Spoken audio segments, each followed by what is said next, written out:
Good evening. I'm going to call the Assembly Committee on Revenue to order. With that, Madam Secretary, can you take the roll call? Assemblywoman Anderson. Assemblywoman Cohen. Assemblywoman Considine. Assemblywoman Gallant. Assemblyman Gray. Assemblyman Hafen. Assemblywoman Mosca. Assemblyman Wynn. Assemblyman O'Neill. Assemblyman Ortlicker. Assemblywoman Summers Armstrong. Chair Backus. Present, and please mark those who are missing present as they arrive. If they don't arrive before we finish, they are excused, and I believe that is just Assemblywoman Summers Armstrong and Assemblywoman Gallant. It's that time of the year where we probably have to be in 3 places as once. So we're going to do what we can do to get through this evening. Hopefully everyone got the most current agenda. We have 3 bills on our agenda this evening. We have SB 126, SB 233, SB 428. I am going to take those out of order. I'm going to start with Senate Bill 233, and then if, depending on, so then next I will go with Senate Bill 126. And so when you're up here, feel free to get started, but just kind of as a reminder, some other background information, just if your phones are on, make sure they're on silence as well as your computers. I need to do that, so I remind myself to turn mine off as well, so there aren't any disruptions. Also, to make things expedited tonight in responding to questions, you do not need to go through the chair. So, Mr. Ferrari, please feel free to start when you're ready. Thank you, Madam Chair and members of the committee. For the record, actually, I need to move over if I may. I'm going to be running slides for Mr. Gordon from Las Vegas. Pardon me.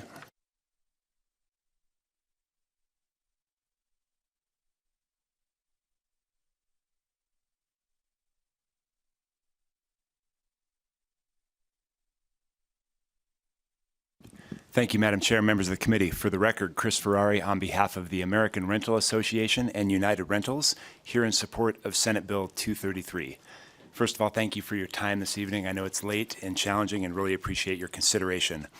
This is a bill that is many years in the making. I see Assemblywoman Cohen on the dais. She's very familiar with the topic, as are many in the room.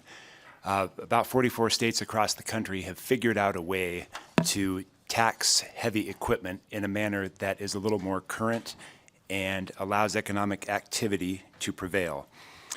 This is going to increase the access to equipment, heavy equipment, in light of everything forthcoming, especially in Southern Nevada. We're going to need access to equipment. It streamlines tax collection, and I think the NCSL principles for taxation of business personal property is probably the best thing to say, and then I'm going to pass it to Mr. Gordon. Taxes on business personal property do not align with common principles of taxation, such as neutrality, efficiency, transparency, benefit, or ability to pay. It distorts markets by discouraging capital investment, expansion, and replacement, and imposes high administrative and compliance costs. That's what we're trying to remedy today, and that's why we're proposing Senate Bill 233. If I may, Madam Chair, with me is Brian Gordon from Applied Analysis to walk you and your committee through the bill. We've asked that to be done in an expedited manner, and I'll be presenting some slides here that you can all follow along with. Thank you.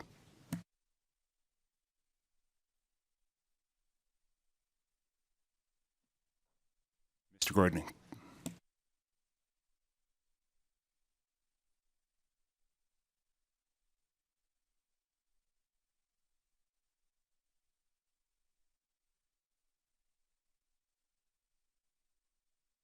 Sir, your mic is not on.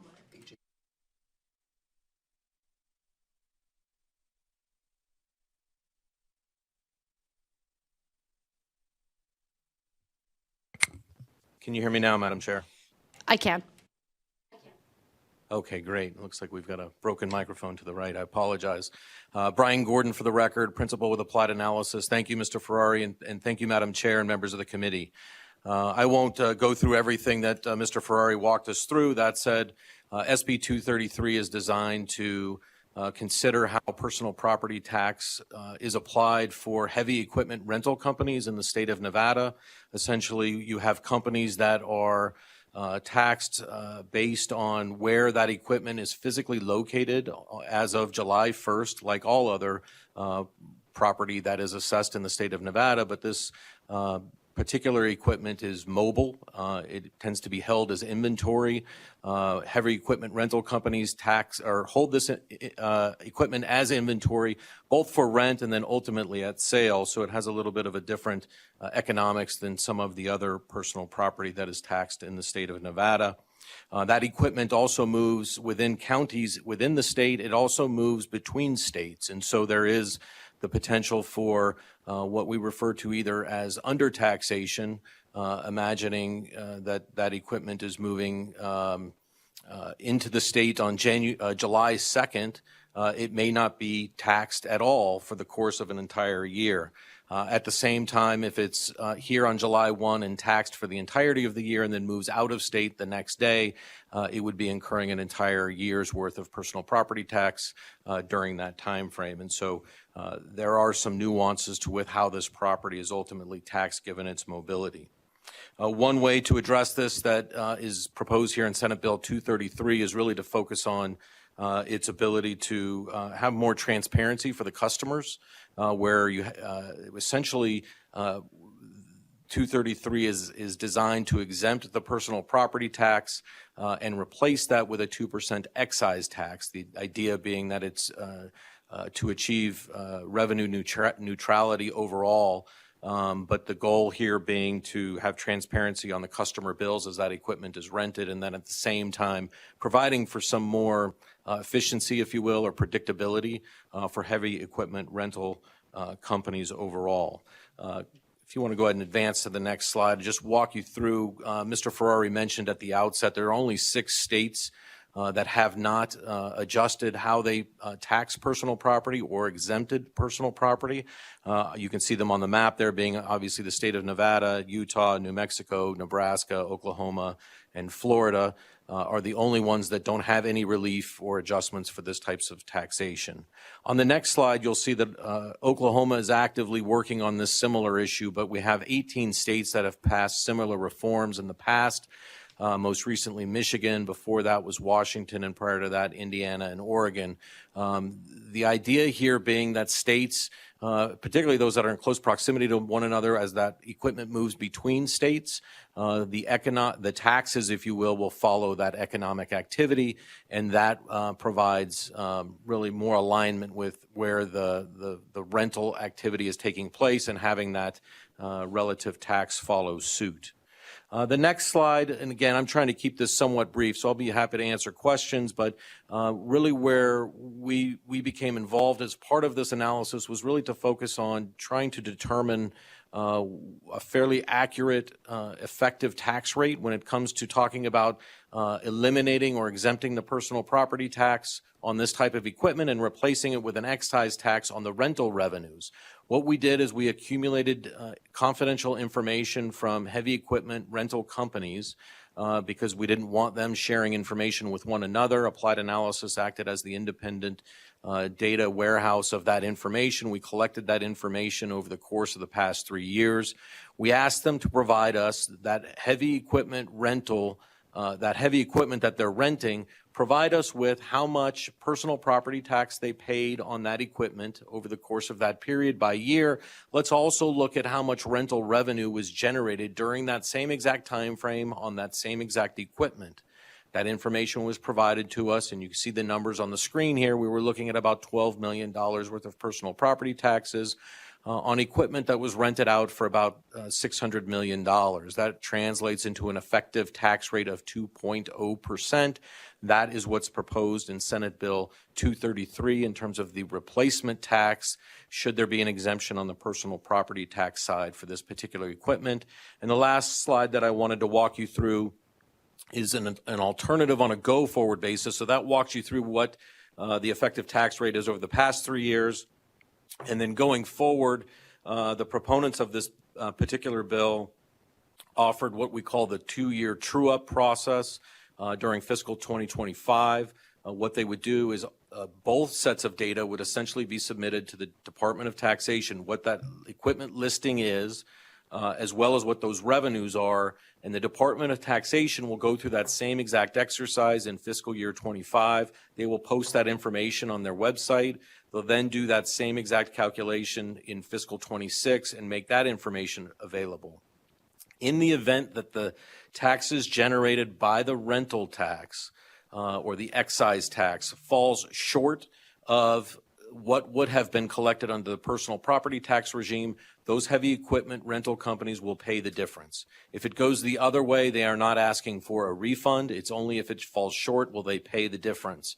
Over that 2-year period, at the conclusion of that, the bill includes language for the Department of Taxation to go ahead and present that information to the legislature and provide recommendations if there should be any adjustment to that effective tax rate that's being proposed here before you today.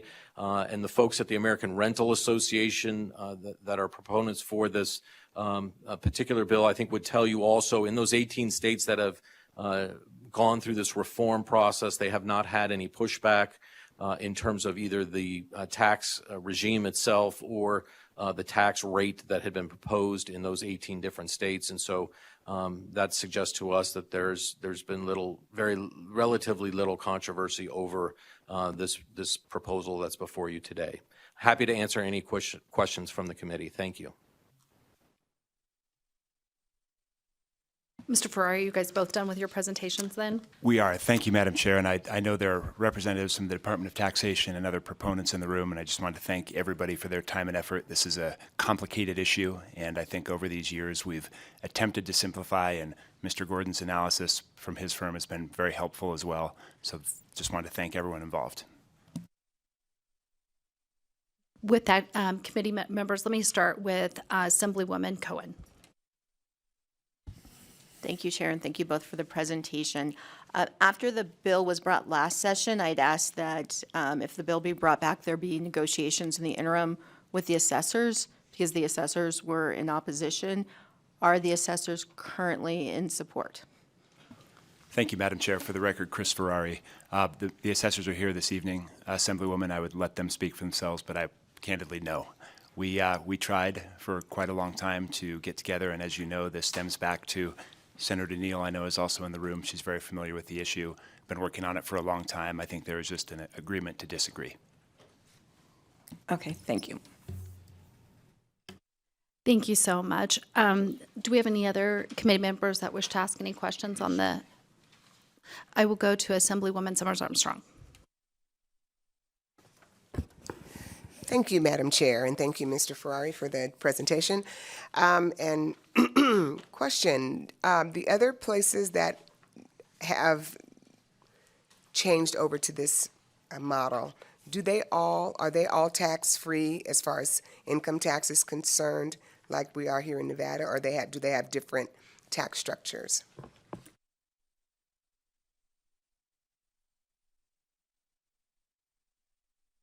Thank you, Assemblywoman, for the question. Brian Gordon for the record. There is a mix of income tax structures across the various states that have set up these types of alternative taxes in other states.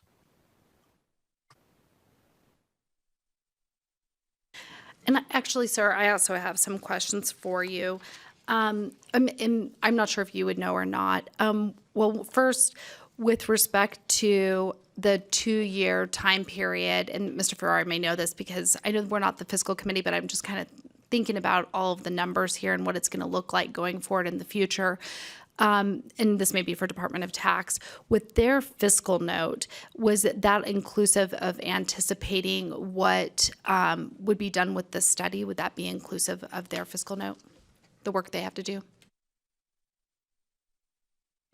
Thank you, Madam Chair. Madam for the Chair, record. Brian Gordon. Go ahead. Thanks, Brian. My apologies. Thank you, Madam Chair. Brian Gordon for the record. My understanding is that these were their all-inclusive costs of the effects of SB 233 as it's drafted now, which would include that, but they may be in the room there and can respond more directly if there's a different answer. And I may have them come up in a sec, but another question for me is, as I understand under existing law, that like the person who's renting the property could already include a line item to kind of pass through the taxes. And so I didn't understand, I guess I'm not sure why that just wasn't done instead of doing the 2%.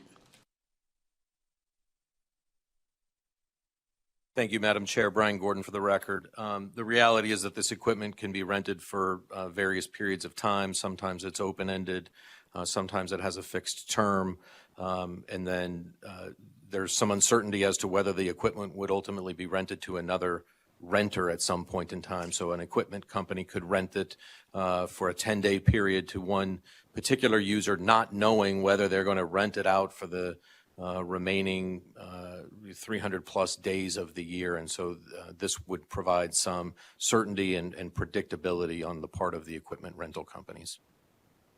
Okay, and I will go to Assemblywoman Mosca for another question.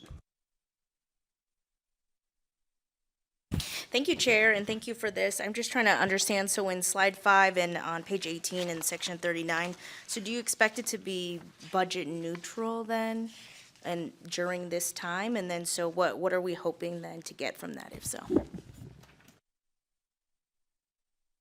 Thank you, Assemblywoman. Brian Gordon for the record. The idea is that the tax rate has been derived to target revenue neutrality. Obviously, market conditions can change in the future where equipment could be in more demand or equipment could be in less demand, but the idea is statewide in aggregate that it would target overall revenue neutrality is the objective there. Thank you. Next, we'll go to Assemblywoman Anderson. Thank you, Chair, and thank you for bringing forward the language. My question, actually, as I think you know, Mr. Reader, I'd like to go into the bill.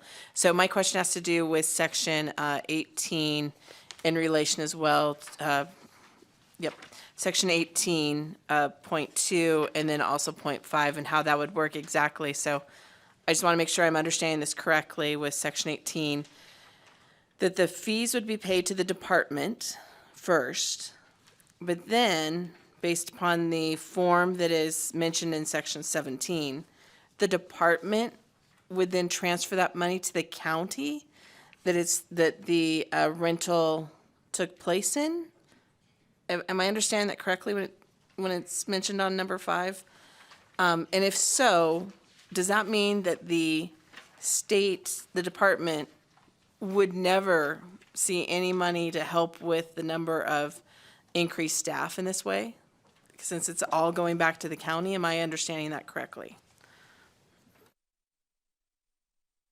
Thank you, Assemblywoman Anderson. Brian Gordon for the record. I think you have a general sense of how it operates, but there's some nuance to it. So all of the equipment rental companies would submit their revenue reports, essentially, that the Department of Taxation will require. They submit the tax related to that rental revenue, just like a sales tax form that's completed today.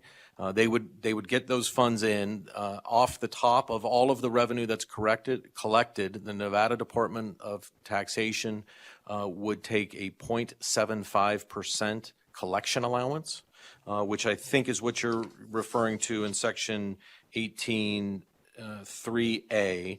That is designed to offset costs associated with administering this proposal. The balance of the funds would then be aggregated over the course of the quarter, and these would be remitted back to the counties on a quarterly basis, sent to them along with a report that details out exactly how that money should be allocated. Similar to exactly how the personal property taxes are allocated today. They would remit that down to each county, they would remit that to each taxing entity, and then that process would continue quarter by quarter. Thank you for that clarification, especially with the 3A. So thank you so much for clarifying that, because I was like, ooh, that's a lot of work for the department with no money coming to them. Yay. How would this impact the county assessors, though? Because are they also the ones that would have to do some research to make sure that this is in fact accurate, or is this completely on the shoulders of the company to report it? And so there's almost an honored, I guess, gentleman's agreement that you're going to be accurate. Who would be doing that, the verification? Would it be the county? Would it be the state? Would it be the actual owner of the rental agency? Thank you, Assemblywoman. Brian Gordon for the record. The way it would work is that the equipment rental companies would submit that information just like they do today, except it would go to the Department of Taxation, where under the current personal property tax regime, it's reported to the local assessors in each county. So that would be a key difference there. And then ultimately, I suppose the Nevada Department of Taxation would be the entity that ensures the compliance of the reporting and would have all of the typical auditing standards and opportunities to audit that information for accuracy and proper reporting. And so that would fall, I believe, on the Department of Taxation, but certainly they could provide additional insight there, and then that data would be shared with the counties within the state of Nevada. Thank you so much. And why I had asked you earlier, I was kind of doing that math of that 0.75% to determine the Department of Taxes fees that would be collecting, because that works out about $90,000 if the 12 million is in fact of the amount that is collected and anticipated to collect, so that we're still staying neutral. And so I saw the large gap, and so I was just trying to determine if it was the amount of work. But I may have, before we go to testimony support, Director Hughes or one of your deputies, I don't know if you guys want to come down and answer maybe a question or two.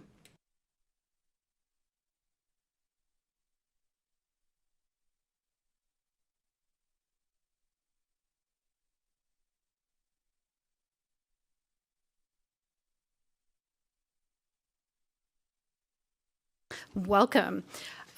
So my question was, because I took a look at I didn't pull the fiscal note up in between. It's been a kind of busy couple days. So I wasn't sure if your fiscal note was inclusive of the study, and maybe that's why it's going to be high in this biennium, because there's going to be a lot of work for you guys at the Department of Taxation to kind of determine if this was to pass, if it ends up being net neutral, or what the future tax was going to look like. When I was doing that, I wanted to quickly calculate, when I saw the 12 million, the 0.75%, to see what your guys' fee would be, and that would work out about $90,000 a year. As part of your study, my first question for you guys would be, is that really adequate, or is it really going to be closer to the 400,000 with additional employees to do this new, entirely new tax? So that's kind of question number one. Question number two is, as part of the study, are you also contemplating to keep neutral the cost of your department to continue to manage this? Thank you, Chair. Jeff Mitchell for the record with the Nevada Department of Taxation. When contemplating the study, that was in consideration. That's why our fiscal note kind of came in where it was at. We did notice on reading the first reprint that there's an appropriation in section 39.9 that is equal to our fiscal note. But because of the complex nature of that study and what all would be included in developing essentially what the property tax would be for all the different entities and publishing that, that is why it is where it is. And I forgot your second question. I apologize. My first part of that question was whether that 90,000, when I was quickly doing the math, whether the 90,000 would be adequate. And you kind of answered that in a roundabout way by telling me that it was inclusive of the study, and that was going to probably be what was going to be a lot of the man laborers that went into that. So then my second question would be, when we're looking at the rate to set, so that we're net neutral, are you going to also take into consideration the additional expense of having the Department of Taxation handle this? Thank you. Jeff Mitchell for the record. Yes, I believe that would be part of the study as well. And then also I was going to ask you guys, and I heard in the testimony, and it may have explained to us, with respect to the distribution of this tax, what do you all envision with that distribution once it comes into you all? So Section 18 of the bill outlays the distribution. We would be collecting that tax and distributing it on a quarterly basis back to the county in which the heavy equipment is rented from. And I believe that's in Section 18.sub5 is where we would be, how we would be sending that money back out to the counties. The counties are then charged with dispersing that money out to the different entities that normally would be collecting the property tax on the pro rata share that was established in FY 23-24. And so there would be some details that would need to be worked out on exactly the functionality of that, because it is quite complex with the different taxing districts and entities and the overlays that in the property tax system. Thank you. I appreciate that. With that, committee members, does anyone else have any other questions? Okay, thank you. We'll go ahead and open up testimony in support of Senate Bill 233 in Carson City. So please feel free to come down here. And whoever gets down here first can start, and then we can continue with anyone else that wants to give testimony in support.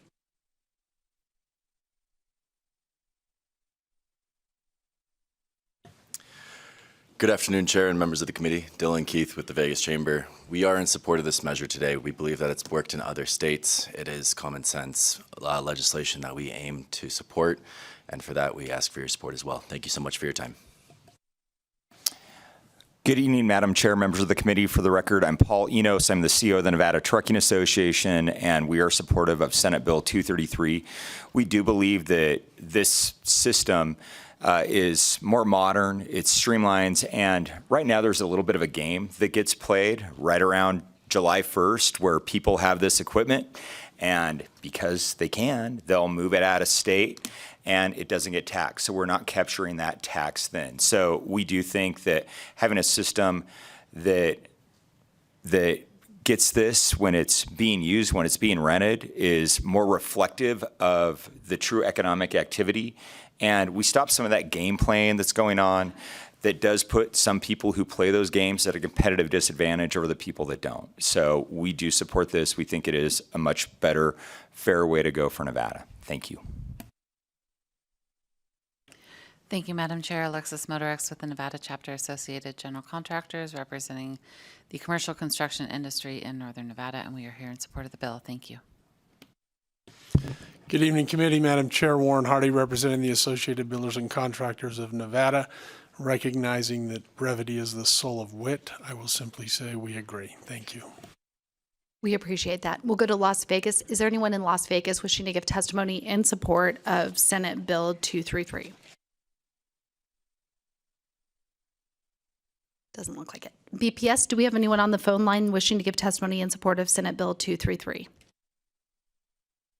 Callers, if you'd like to testify in support of Senate Bill 233, please press star 9 now to take your place in the queue.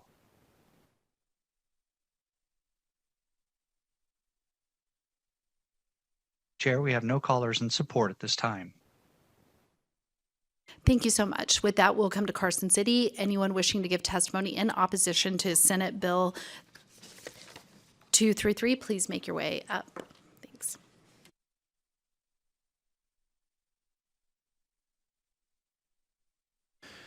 Good evening, Madam Chair. I don't know if it behooves, but our assessors are on the Zoom link. And do you want them to start? I'm happy to go first for NACO, but I would appreciate that, and I would want them not, and I didn't want you guys to jump away either too quickly because I thought you guys were going to be our people testifying. We do have a question for probably more appropriately for the assessors, but kind of stay up. Don't run off after you get your testimony. You bet.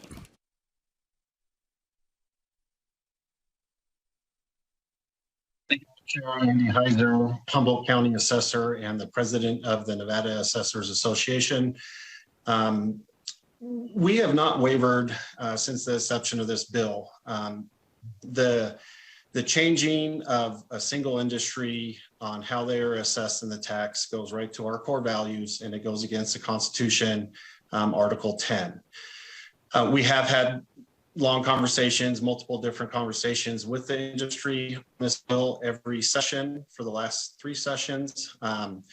We have been very open, and we've given them our concerns every time, but that's been really a one-way street. We haven't had any data given to us. They talk about the other states and the success, or that the tax wasn't repealed. We've asked for information on those states. We have not received any of that. So it's really hard for us to have a really true good understanding of what this is going to do. Yes, it has been stated it's revenue neutral, but without having numbers and being able to look at that, as the assessor, it's really hard to understand that. There's concerns from the local governments, from the assessor's office. We currently don't have a mechanism to collect a tax like this. Currently, we assess valuations from real property and personal property, and we push that over to the treasurer. Those are already outlined in the correct taxing districts, and then we're able to collect them and distribute them properly. So we don't have a mechanism to do that, and we don't know what that additional cost will be from our CAMA vendors to install that in our systems. The last thing, and I'll just make this quick, we've said it before, there has been additional testimony in previous committee hearings about there's current laws or current regulations that allow rental companies to collect or charge for reimbursement of property taxes, and that's NAC 372-940. The other thing that we have propositioned to the proponents of this bill or the industry is, why not take 2 years and add a 2% rental tax to your invoices and see where you end up at the end of the year as far as taxes are, since they do have that opportunity to do that in law. Thank you very much. Thank you. Sir, if you don't mind, I'm going to go to Assemblywoman Cohen. I believe she has a question for you.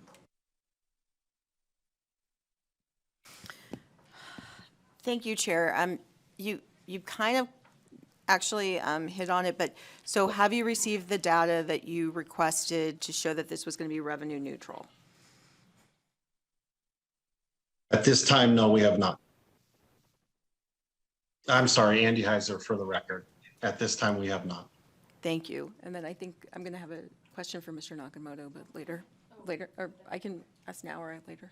It's okay. We'll go ahead and do that later. We'll go up here to the presenters from the different counties. Oh, we have more assessors.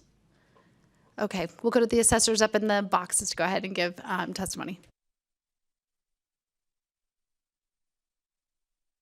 Good morning, good evening, Madam Chair and members of the committee. Brianna Johnson, Clark County Assessor, in opposition of Senate Bill 233. I ditto everything that my colleague Andy Heiser, who is the president of the Nevada Assessors Association, has previously mentioned. And of course, there are 17 of us in the state of Nevada, and we are in opposition of the bill. Of course, as he mentioned, Article 10 of the Nevada Constitution establishes that laws shall provide for a uniform and equal rate of assessment and taxation. And we hold firm to that belief. And this legislation could then open the door for other companies to seek a more favorable method of taxation. We have lots of companies that do business with us throughout the state. They lease medical equipment. As you all know, printers throughout all businesses, even in the state building, in our buildings, in government buildings, that can open up the door for them to seek this type of tax. And again, our taxes fund critical services in our communities, and this revenue will take away from that. And if it is truly revenue neutral, why do we have to create such a complicated system when they can continue to report to us like all other businesses do?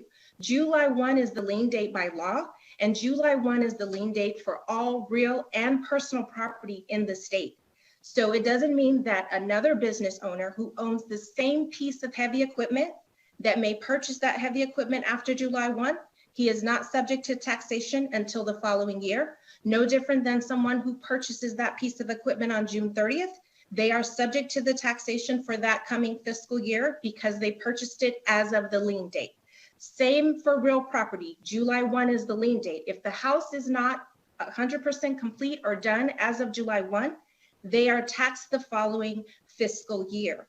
So the lien date is the law.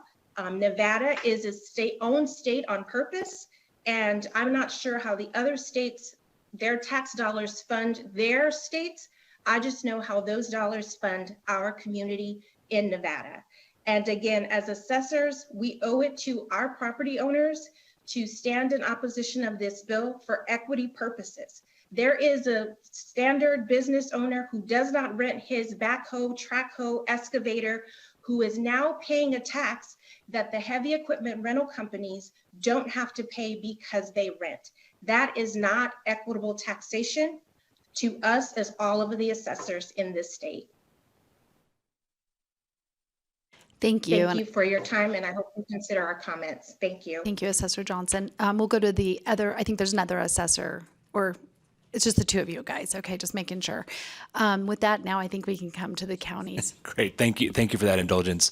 Thank you, Chair Bacchus, member of the Assembly Committee on Revenue. My name is Vincent Guthreau, and my last name is spelled Guthreau. First name is Vincent. It's Vinson. I serve as the Executive Director of the Nevada Association of Counties, or NACO, and we collectively make up all 17 of Nevada's counties. I am here to testify in opposition to Senate Bill 233, which affects personal property taxes assessed on heavy equipment. As has been mentioned, similar bills to SB 233 have been introduced in prior sessions, and while this bill language is different, we actually think it creates a more complicated system and impacts local revenues and equitable taxation in similar ways. For these reasons, our opposition to this proposal remains. NACO has testified in opposition, like I said, on similar proposals and in multiple hearings on this legislation during this session. You'll see on Nellis, there's been some questions about revenue neutrality. I think that also should apply to local governments. You'll see some fiscal notes on Nellis, and those fiscal notes remain despite the reprint. And for the purpose of this committee, I did want to highlight some of the services that have been mentioned, and you'll hear from individual counties. We support those comments as well, and they can go into details there. In Clark County, this funds E911 services, public safety, and also services to our most vulnerable populations. And in Washoe County, this current revenue source funds similar services such as public safety, indigent care, libraries, library services, and our family courts. So again, we look to see some of the revenue neutrality that's been mentioned. I think right off the bat in the legislation, it's not revenue neutral to counties, as there's a deduction in that commission. I'll leave it at that. You've heard from plenty of experts. NACO supports the testimony of our assessors, and we thank the committee for the opportunity to testify.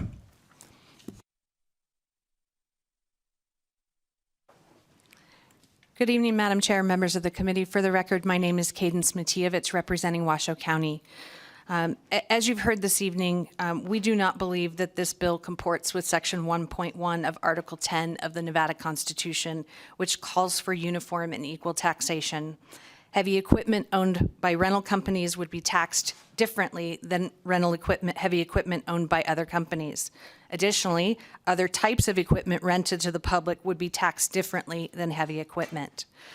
This bill purports to relieve the heavy equipment rental industry from the burden of paying personal property taxes. If indeed this burden exists, we believe that there's an existing remedy that the industry could take advantage of today, which would also provide the transparency that the proponents have indicated they support. Following Nevada becoming a full member of the streamlined sales tax in April 2008, the Department of Taxation adopted LCB file R105-09, which sets forth regulations pertaining to taxation of leases and rentals. As Mr. Heiser said, specifically, Nevada Administrative Code 572.4940, subsection 3B, contemplates a charge for the reimbursement of property taxes. We too, while overall this may be a revenue neutral bill, we do not think that the cost of administration has been addressed. We would receive less funding than we do today because of the commission that would be paid to the Department of Taxation. And in our calculation, it looks like the general fund will pick up $553,813 of that burden over the course of the coming biennium. Washoe County is opposed. Thank you. Good evening, Madam Chair, members of the committee. Joanna Jacob on behalf of Clark County. I'll concur in the comments of NACO and Washoe County. I know that you have a lot on your plate. Just from Clark County's perspective, we are a larger county. There are 112 taxing districts within our county that our assessor distributes at the county level today. So we are based on, we collect the property tax and it automatically goes out to those taxing districts. So we are struggling with the fact that this is a redirection to the state of a county collected tax. And we are concerned with the precedent of taking a county revenue and giving it to the state to administer this tax when it is already administered today at the county level. In the county, though, our fiscal note on this measure says $2.5 million.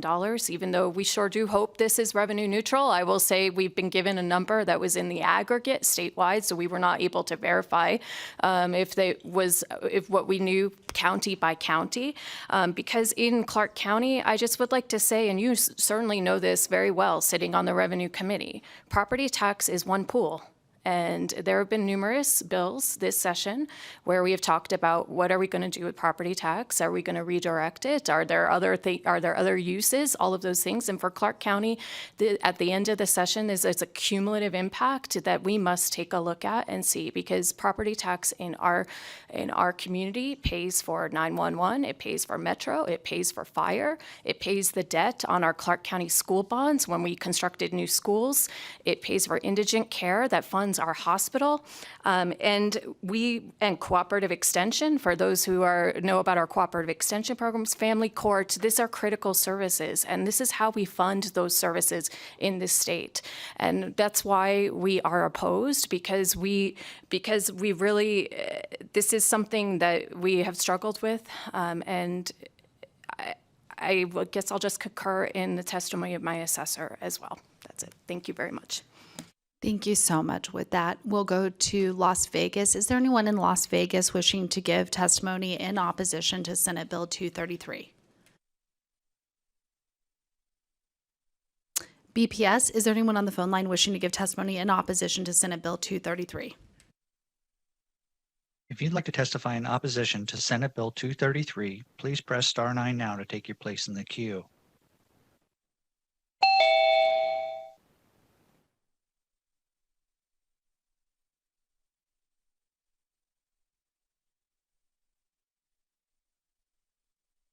Caller with the last 3 digits, 113, please press star 6 to unmute yourself.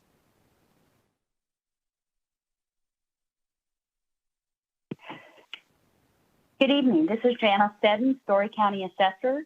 I am here to oppose Senate Bill 233. I am going to ditto what my fellow assessors, Andy Heiser and Brianna Johnson, have stated.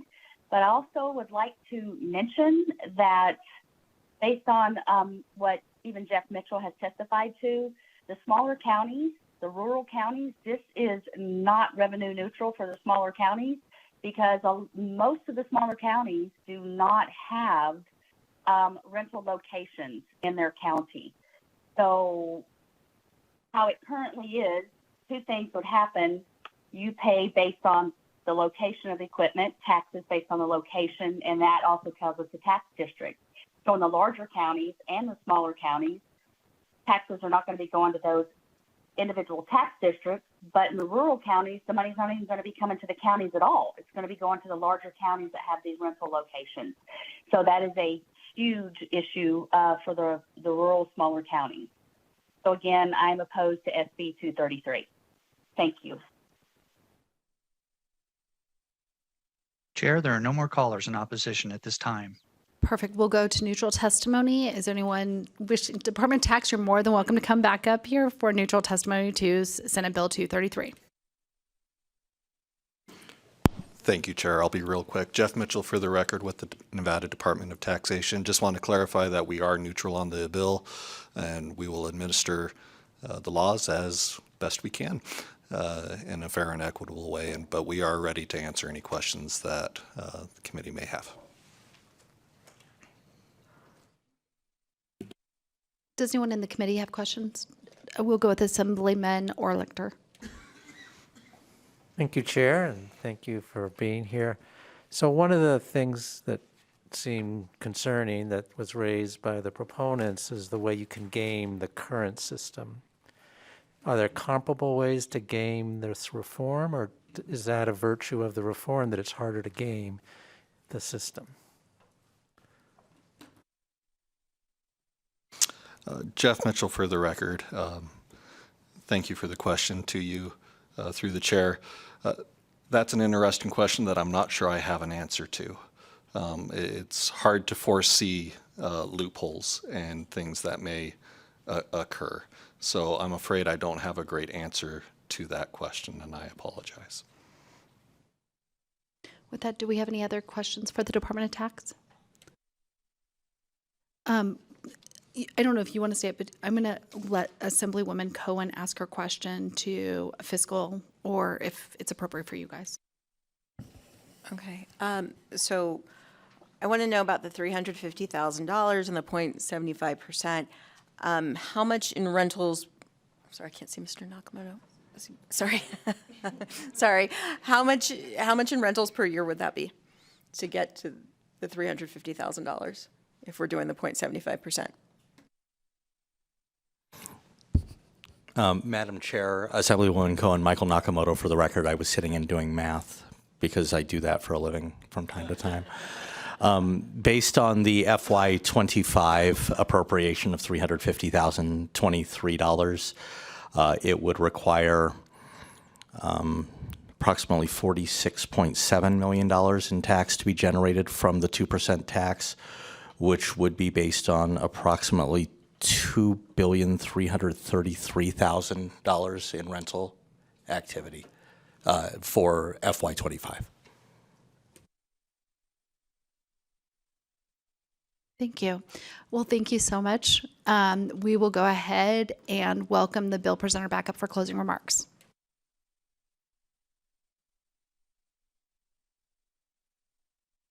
Thank you, Madam Chair, members of the committee. Again, for the record, Chris Ferrari, on behalf of the American Rental Association, United Rentals.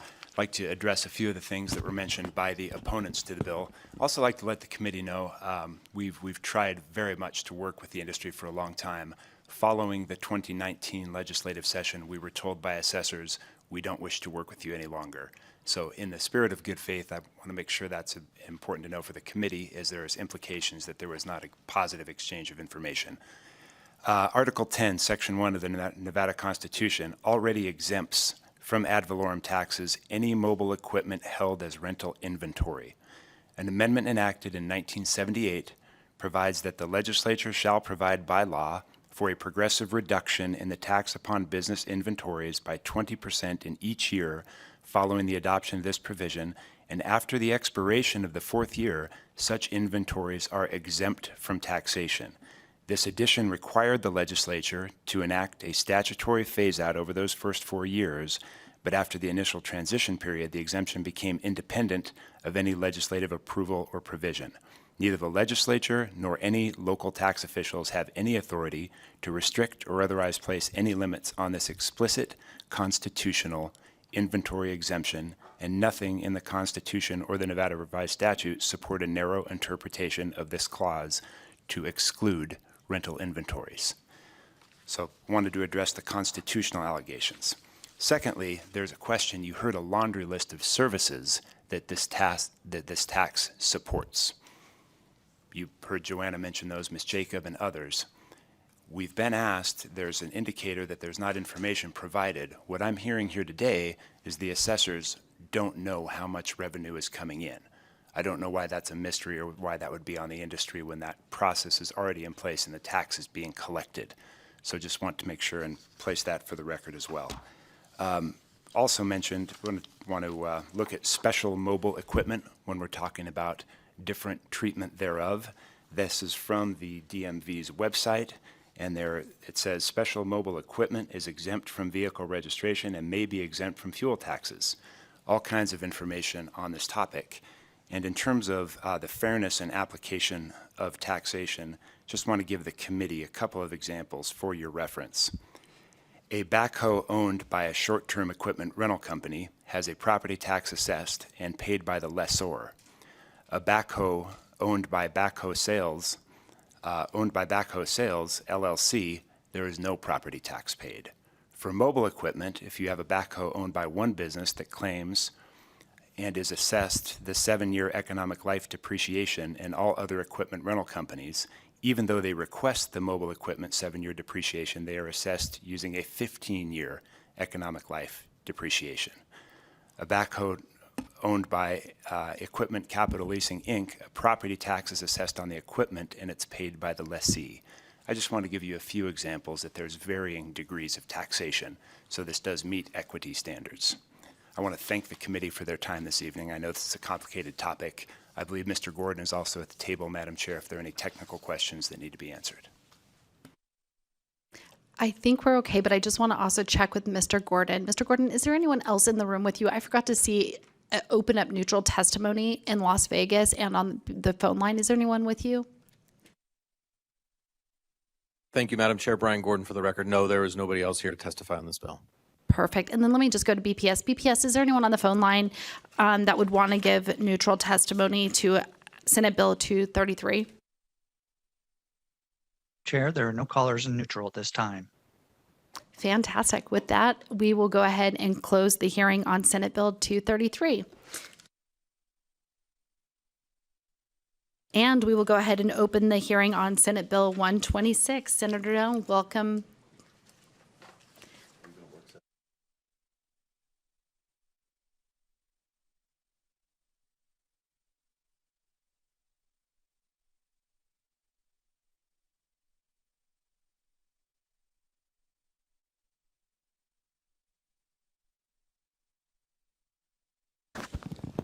I don't know how to make a poll.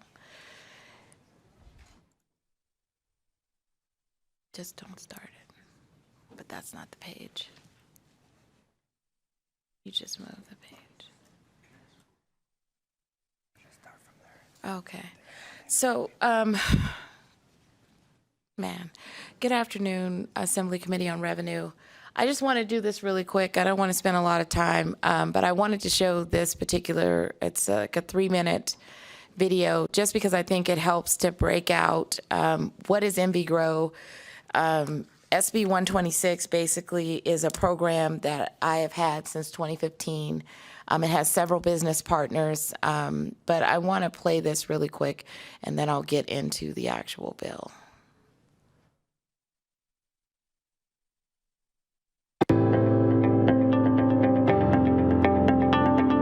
My name is Gabriel Interante, and I support Nevada Grow because Nevada Grow speaks the language of small business. Hola, mi nombre es Idania Ramírez y yo apoyo a Nevada Grow porque Nevada Grow habla el idioma de los pequeños negocios. สวัสดีค่ะฉันชื่อพัทรญาพูนสุวรรณและฉันสนับสนุน Nevada Grow เพราะว่า Nevada Grow พูดภาษาของธุรกิจขนาดเล็ก Ang pangalan ko ay Mark de la Cruz at sinusuportahan ko ang NV Grow dahil ang NV Grow ay nagsasalita ng wika ng mga maliliit na negosyo. No moi c'est Kay Doxley. Moi supporter Nevada Grow parce que Nevada Grow parle langage petit business. NV Grow는 작은 기업을 지원하기 때문에 NV Grow가 성장 발전할 수 있습니다. 감사합니다. So I wanted to show that because when we started this in 2015, we were just doing English. Now those are all of the languages in which our counselors represent, and we have tried to build the program to go across different demographics and different cultural groups. This bill is a continuation of the program that was started in 2015. The bill adds in another chamber. So currently we have the Urban Chamber, the Chamber of Commerce, the Latin Chamber. And this bill adds the African Chamber. We have Henderson, Asian Development Community Council, and then the Valley Center Operative Zone, Community Operative Zone, and then some other chambers. And so the chambers have come in because they're partners. So in the bill, basically, here's the structure. We do a series of services for free to businesses, and our chambers are marketing arms that also feed businesses into the program. And so over this period of time, we've managed to develop a really nice network of, I would say, a business ecosystem that we have, and we did it off of roughly $450,000 over the biennium. And I say that like $450,000 over 2 years. And we pretty much stayed at that number up until this bill. And this bill expands the amount of money that the program will apply in order to continue to grow the program, increase the marketing dollars that we give to our chamber partners, and also so that we can hopefully build out our Blackstone Entrepreneurship Center.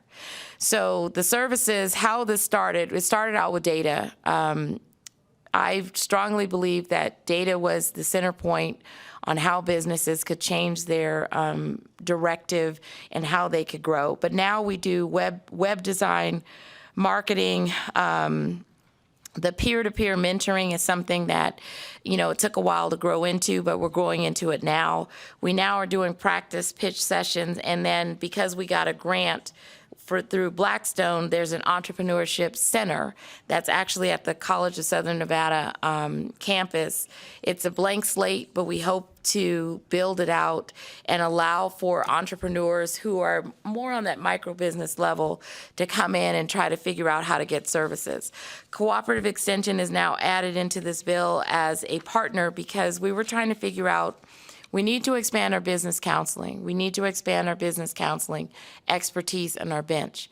And so the idea was to take some of the program and the classes that Cooperative Extension is already naturally doing. They have branched into the business space and then add them into the NV Grow infrastructure to just make it more robust and allow for more expertise to come on the table. So right now we have accountant, we have someone who can help do tax analysis. We had a kind of on-call IP attorney who was coming in and helping with some of the intellectual property needs that some of our businesses had. We were looking for a very specific IP attorney that was focused on chemistry because there actually is a very different development there. But basically, this is a reauthorization bill that allows us to continue to be Nevada Grow and grow our ecosystem, and then add in the African Chamber, add in Cooperative Extension, and continue to do the work that I feel is represented from that video where we had our counselors come in and speak in another language and say that we speak the language of business, because that has been our goal, is to touch point in all the communities that are in Southern Nevada. And with that, I'll open myself up for questions. Thank you so much for the presentation. Members, do we have any questions for Senator Neal? I'll go to Assemblywoman Cohen. Thank you, Chair. So I've loved this program since I first heard about it in 2017, and I especially always like the data portion of it. Can you just give the committee a little bit of the feel of the data that's being provided to the business owners? Thank you. So when we first started, 2015, we had like a rough start. It takes 2 years always to like build a program up. We had about 15 businesses. Right now we have 847 businesses. And the best way to, I guess, give an example, and I always give like a really simple example. So let's say you had a business that wanted to come in and they wanted to sell milk. I'm going to use that as a really crazy example. But they want to sell milk. They want to sell milk in 89011. So what we would do is come in, do a business profile for that business, find out how many milk drinkers, right, are in 89011. What is the spend, right, that they're actually using in terms of their income on milk. We would literally do a tapestry for them around data. And then we would sit down and break that data down and then help them understand that if you're going to sell milk, let's say you might have 10,000 milk drinkers in that particular zip code. You want to go around and figure out how to, clearly the data doesn't break down whether or not somebody's lactose intolerant, but it will at least dial into the market and then tell them this is the spend in order for you to go in there. The other thing that we do after we will like sit down and give them this whole tapestry of data is to teach. And the most important part about teaching is like, if I teach you how to fish, then you don't have to come back and ask me to go get you some fish. And so the idea is that once we teach you how to use that data, then you can implement it in your business model. You can implement it to allow yourself to then make appropriate business decisions on where should I go. That data is free. We have we use 3 different data programs in order to dial data down. We had a GIS specialist. We're looking for a new GIS specialist. But basically, that person would come in, the business counselor would sit with them and say, this is what you need to know going forward. And then we would track how those business decisions have helped them. One thing that we've done now that we have web design and marketing, we'll literally build their website out. And one thing that was added to the program was, let's see how this new web design is attracting new customers to figure out if there's an ROI associated with any of the programmatic structures that we've given to them. Because a lot of the benchmarks are, did this business decision change your revenue? Did it change your customer base? Did it change your employee base? And if so, we have a report that then comes back and then details that this is what changed. So we want to see for sure that the whole point of you being in NV Grow is that your economic position changed as a business. And so I'll stop there. Great. I don't think we have any other questions for any other committee members. So if you want to step back, we'll go ahead and open up testimony in support of Senate Bill 126.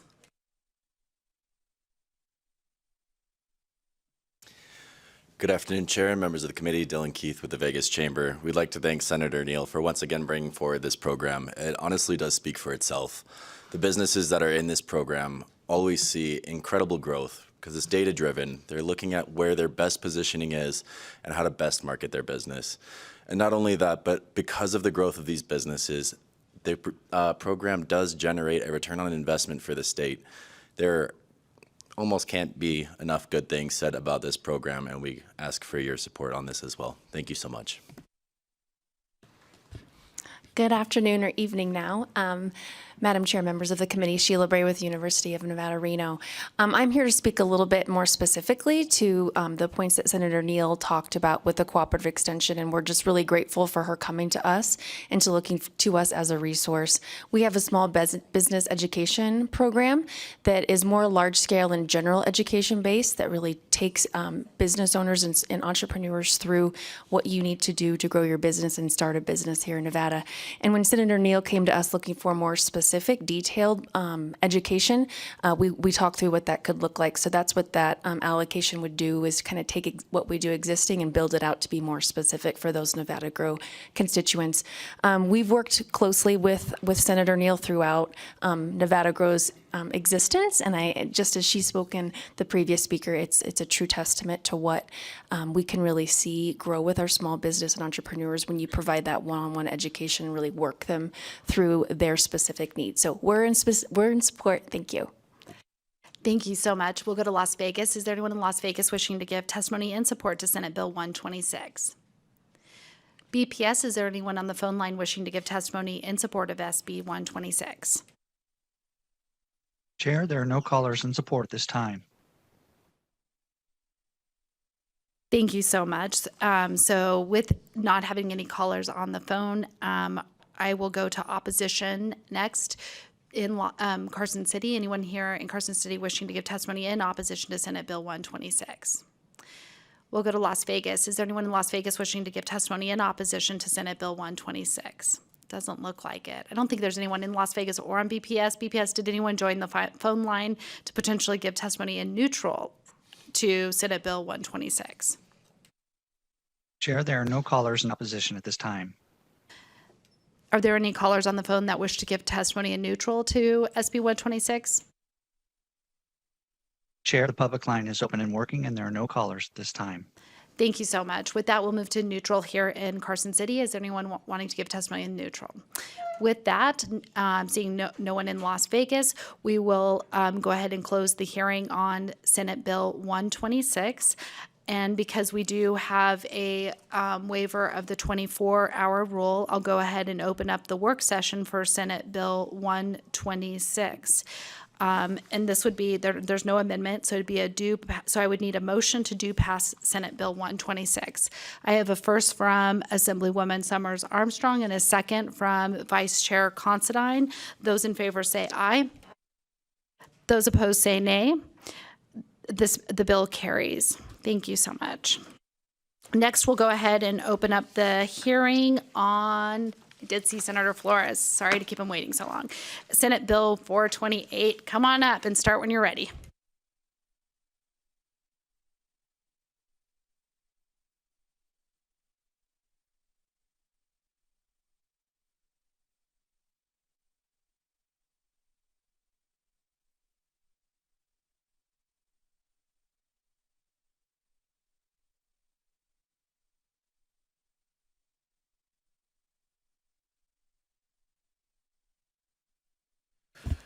Good afternoon, Madam Chair, Vice Chair, and esteemed colleagues. I am Senator Edgar Flores, proudly representing Senate District 2, Northeast Las Vegas, and I'm here to present Senate Bill 428. By way of context, I'd like to just provide a little bit of background on how we got here to this bill. I don't think there's a lot of walking through the bill, but I more importantly want to talk about broadly what this bill, I think, philosophically means and what messaging we're sending to our families. I am joined in Las Vegas by now a friend and Executive Director, Ms. Maxwell of Baby's Bounty. During the interim, as we all do, we have an opportunity to meet with stakeholders and work with individuals from our community that are doing amazing work. And particularly, I had an opportunity to work with another really close friend of mine, our Lieutenant Governor, Ms. Lisa Cano Burkhead. And through my relationship and friendship with her, she said I needed to meet one of the most amazing human beings in the state of Nevada. And therein comes our Executive Director, Ms. Maxwell. I will let her tell you a little bit about Baby's Bounty, but I will say that they provide diapers to families all over the state of Nevada. They recently had a grand opening in northern Nevada. Some of you may have had an opportunity to either already tour that or maybe participated a little bit. But in those conversations, one of the things that she was shocked to know was that in Nevada, we were still taxing diapers. There are many other states that do not do this. And why is this important? One of the questions that was posed is, well, we don't tax diapers. That's money that would have been going to the general fund, may have been going to place A, place B, place C, that we're now no longer getting. But I'd like to think of it a little bit differently. And the reason I say it is every single penny a parent saves, they're going to spend it on that child differently. In other words, if you're saving money on diapers, you'll probably turn around and utilize that same money to maybe buy some food for that child, clothing for that child, essential needs for that child. This also applies to adult diapers, but the majority of the conversation will focus on babies. And I wanted to say that because I know that all of you have probably already looked at the fiscal note because that's what you do. And you start questioning and asking questions about that. I also wanted to say that it is an estimate. Obviously, we don't know the exact number, but that was an estimate that was put together by our amazing staff here in your committee who helped me with that, and I'm incredibly appreciative to the research and time that was put into that. But with that, Madam Chair, I don't want to take any more energy in the room and rather hand it over to Ms. Maxwell and let her tell you a little bit about all the amazing work she does.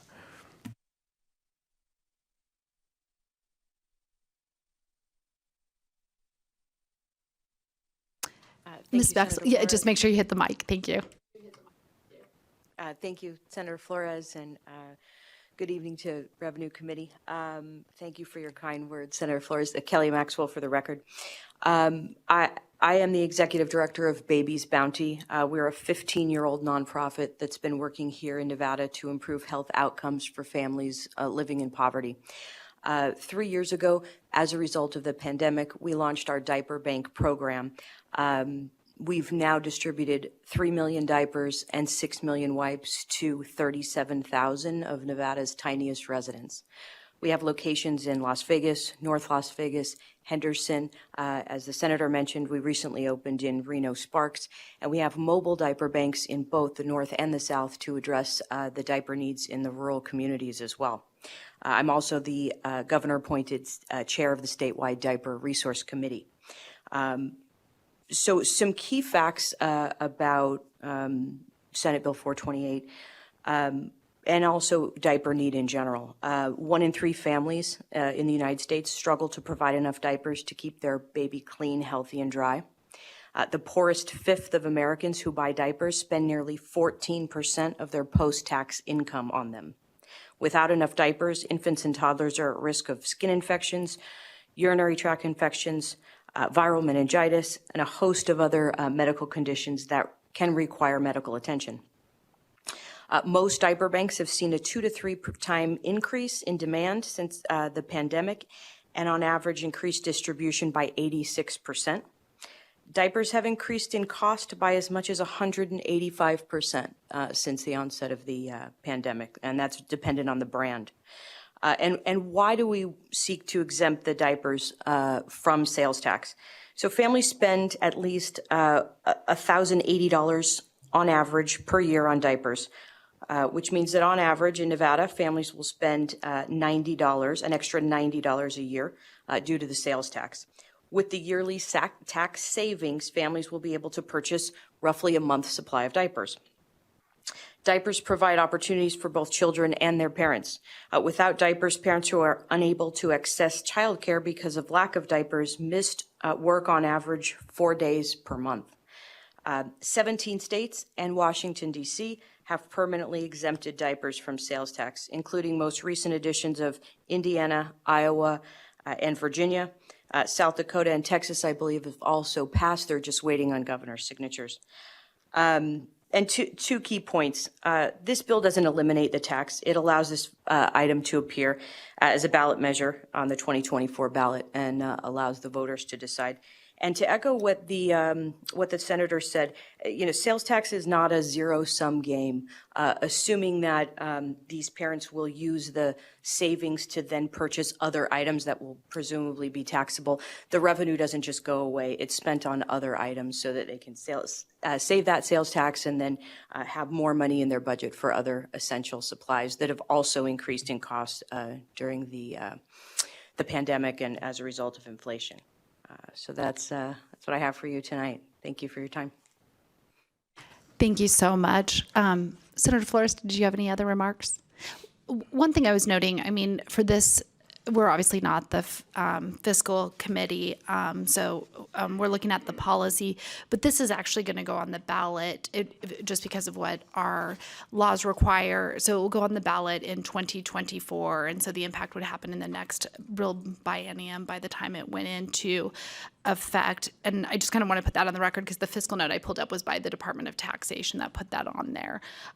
With that, we do have a question for you from Assemblywoman Cohen. Thank you, Chair, and thank you for your work and for the presentation. So I just have a drafting question. So let me get there. In Section 10, it defines diapers to include diapers for a child or an adult. But in Section 4, which is what will go on the ballot initiative, it just says diapers, and I'm wondering if it needs to be more, and I believe that's, yeah. If that needs to be, it's sub 4 in the initiative on page 3, if that needs to be kind of spelled out so that the voters understand it's for adult and child diapers. I don't want to put, Senator Edgar Flores, for the record, thank you for that question. I don't want to put our staff on the hook, but I would like to do that. My understanding is that we were good to go as is, but maybe our amazing staff could provide some further clarification.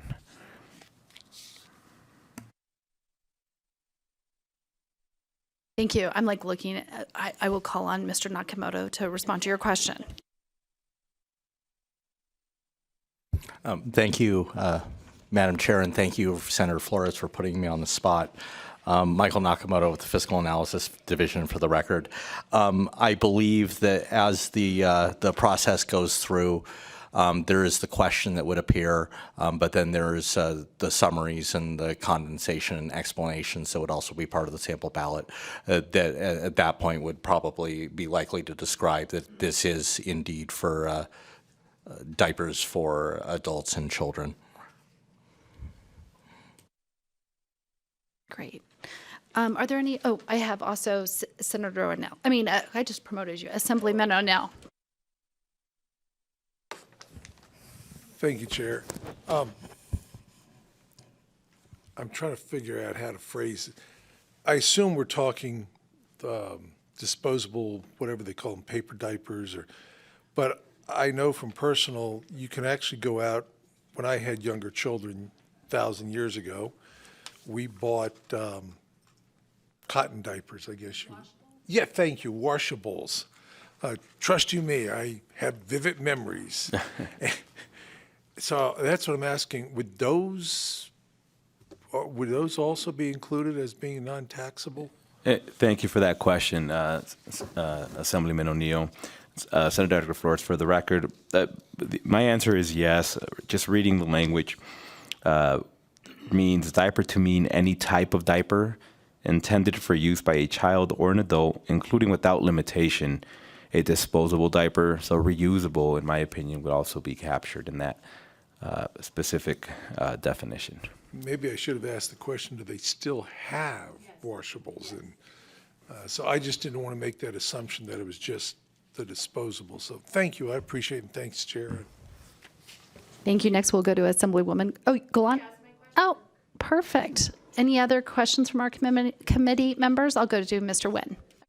Assemblyman Nguyen. Thank you, Chair. I just have one very simple but maybe difficult question for you, Senator. Can I be added as a co-sponsor in this? I'm just going to caution, as the chair of the committee, we're not going to substantively amend this bill. If we were, I would think that would be an okay thing. Like if it happened to go over to fiscal for some weird reason or another, if it had to go to our Ways and Means, I would think about that for you and keep that. But I think if we were to move it to our committee, I would hope we could just do pass it and not have to amend. Okay, just kidding. I was never here. And that's probably the meanest I've had to be all session. So with that, go ahead and sit back, and we'll go ahead and open up testimony in support of Senate Bill 428.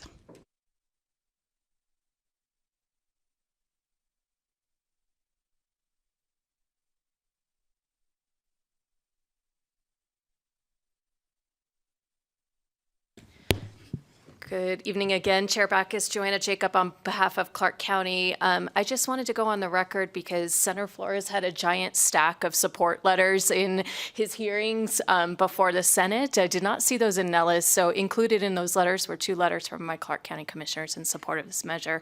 So I wanted to put their support on the record from Commissioner McCurdy and Commissioner Naft. Thank you very much. Good evening, Chair and members of the committee. My name is Vanessa Dunn, Vanessa Dunn.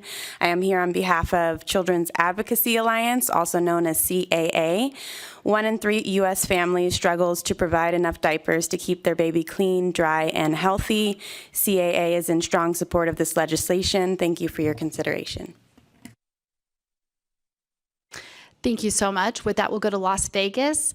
Ms. Maxwell, I'm not sure if anyone else is in the room that wishes to give any testimony in support. Oh, great. Thank you so much for that. BPS, do we have anyone on the phone line wishing to give testimony in support of Senate Bill 428? Chair, there are no callers in support at this time. Thank you so much. We'll come here to Carson City. Is there anyone here in Carson City wishing to give testimony in opposition to Senate Bill 428?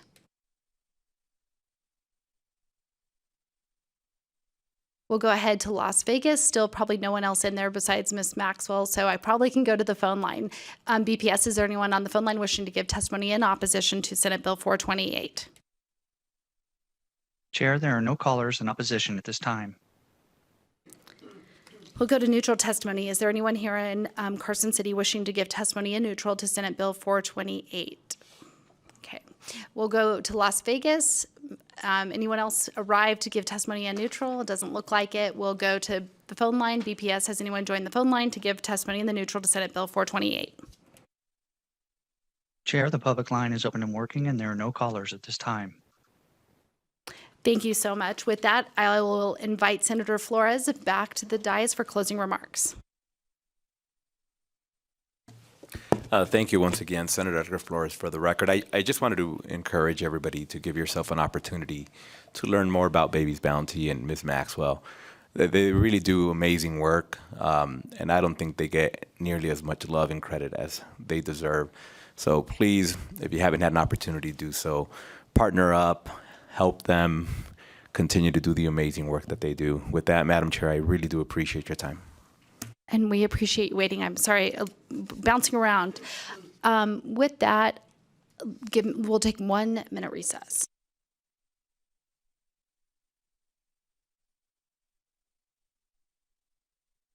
We'll call the meeting back to order. And with that, I will open the work session on Senate Bill 428.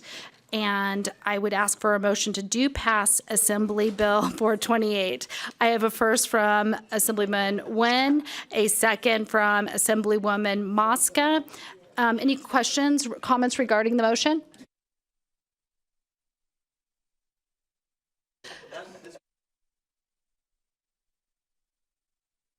With that, yes, with, I don't have any questions or comments regarding the motion. With that, those in favor say aye. Aye. Those opposed say nay.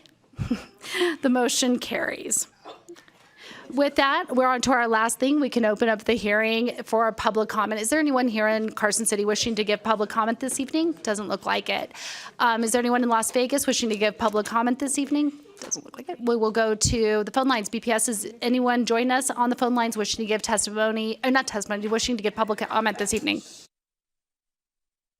Chair, the public line is open and working, and there are no callers at this time. With that, this is not going to be this may or may not be our last meeting, but I want to put on the record, I just want to thank our staff and want to thank our committee members, and hopefully if we are back, I'll get to do this again, but I truly appreciate everything everyone has done. I really have enjoyed our Revenue Committee this year, and I appreciate each one of you guys. So with that, I am happy to close our meeting this evening.